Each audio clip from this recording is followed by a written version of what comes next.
देखिए कभी मंच पर आने का कष्ट करें।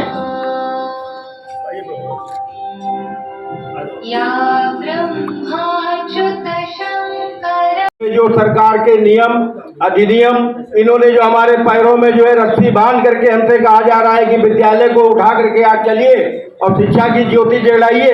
अरे भाई, हमारे पैरों में आपने बांध रखी है रस्सी, हम चलेंगे कैसे? तो ये मांगने की चीजें अब ये अंतिम सोपान में है। हाथ जोड़ के हर तरीके से सब कुछ मांग लीजिए और इसके बाद भी जब विनय न मानत जल जड़ जय दीन निर्भीक बोले राम प्रकोप तब भयभन हो न प्रीत। अगस्त के महीने में माननीय कार्यकारी अध्यक्ष महोदय ने ये ऐलान कर दिया है कि हम सब लोग हजारों की संख्या में इकट्ठा होकर के जो भी योजना बनेगी, चाहे विधानसभा के सामने, चाहे हम किसी गांधी प्रतिमा के नीचे, कहीं भी बैठ करके अब हम सीधे सीधे फिर सरकार को खुले हम जो है ऐलान करेंगे और हम सरकार से विलग होकर के अपने स्वायत्त शासी स्वरूप में अपना संस्था का संचालन करेंगे, समाज का शैक्षिक हित सुनिश्चित करेंगे।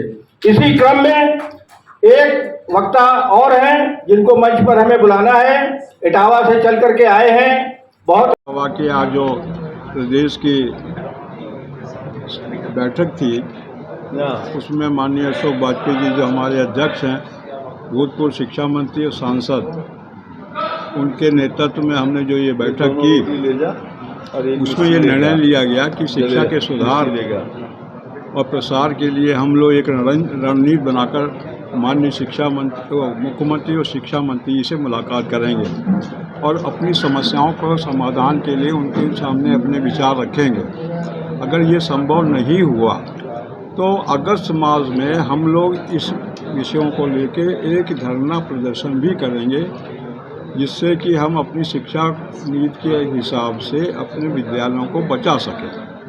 हमारा उद्देश्य केवल ये है कि शिक्षा प्रचार और प्रसार के लिए शिक्षा संस्थाओं को चलाना, उनका सही ढंग से संचालन करना, बच्चों को अच्छी शिक्षा देना और प्रदेश के जो नई शिक्षा जो नीति लागू की गई गवर्नमेंट ऑफ इंडिया से और यूपी से, उसके अनुसार हम काम करना चाहते हैं, शिक्षा का प्रचार और प्रसार करना चाहते हैं। मैं इन शब्दों के साथ आप सभी का हृदय से आभार व्यक्त करता हूं।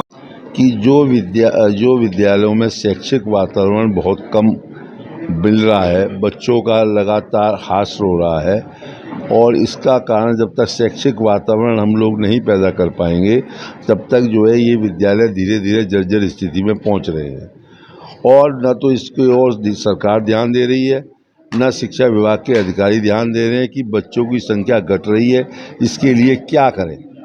अगर यही हालत रही तो कुछ दिनों में ये विद्यालय सब जो है ज़मीन पर आ जाएंगे और जो प्राइवेट विद्यालय हैं जहाँ लूट खसोट लगातार चल रही है उनका लगातार उन्नति होती जाएगी। हम लोगों का यही हम लोगों के बड़े लोगों ने, हमारे पूर्वजों ने विद्यालय इसलिए बनाए थे जिससे समाज का उत्थान हो सके, समाज आगे बढ़ सके, फ्री में व्यवस्था मिल सके पढ़ाई की।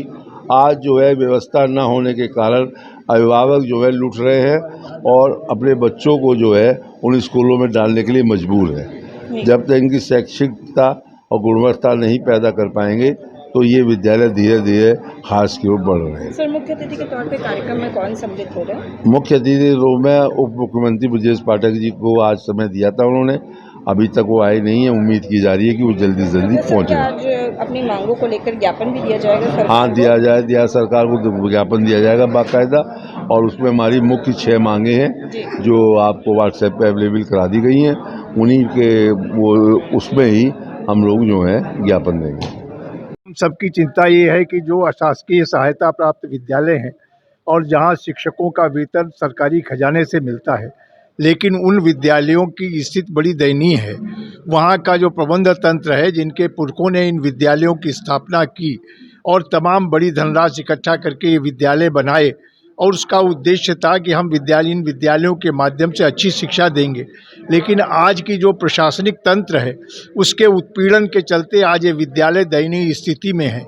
इनके दैनिक जो रोज़मर्रा की भी कार्रवाई है उसमें भी प्रशासनिक हस्तक्षेप अकारण होता है और जिसके चलते विद्यालय सुचारुपूर्वक नहीं चल पा रहे हैं। शिक्षकों का वेतन तो सरकारी खजाने से मिलता है, लेकिन विद्यालय का मेंटेनेंस, बिजली का खर्चा, रखरखाव, इन सब के लिए विद्यालय के पास कोई संसाधन नहीं। विद्यालय इसके लिए कोई अतिरिक्त फीस भी नहीं ले सकता, क्योंकि निःशुल्क शिक्षा है। तो ये विद्यालय कैसे संचालित, इनकी मरम्मत कैसे हो, इन भवनों का जो तमाम 50 साल पुराने हैं, इन भवनों का संरक्षण कैसे हो, बिजली का खर्चा कैसे चले, और सारी चीज़ें हैं। इस ओर भी शासन को ध्यान देने की आवश्यकता है। आए दिन अराजक तत्वों के माध्यम से प्रबंध तंत्र को उत्पीड़ित करने का काम सरकारी संरक्षण में होता है। जो जिला स्तरीय अधिकारी, मंडल स्तरीय अधिकारी हैं, ये ऐसे अराजक तत्वों से मिलकर विद्यालय प्रबंध तंत्र के सामने लगातार ऐसी परिस्थितियां पैदा करते हैं कि विद्यालय इनको लेकर के हमेशा तनाव में रहता है।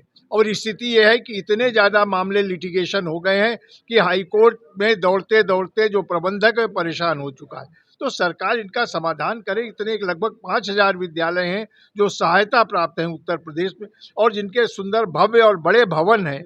इन विद्यालयों से में अच्छी शिक्षा हो, इस पर ध्यान सरकार को देना चाहिए, और प्रबंधकों के साथ मिल बैठ करके इन सब छोटी छोटी समस्याएं, इनका समाधान करना चाहिए। और इसीलिए उन सरकार का ध्यान आकर्षित करने के लिए आज हमने एक कार्यक्रम रखा है। माननीय उप मुख्यमंत्री जी कार्यक्रम में आने की संभावना है, और उनसे बैठकर हमारे प्रबंधकों की जो जायज मांगे हैं उनके सामने रखने का काम करेंगे। अभी तो दी बड़ाई है, आगे बहुत बड़ाई है। अभी तो दी बड़ाई है, आगे बहुत बड़ाई है। प्रबंधक एकता जिंदाबाद, जिंदाबाद। प्रबंधक एकता जिंदाबाद, जिंदाबाद।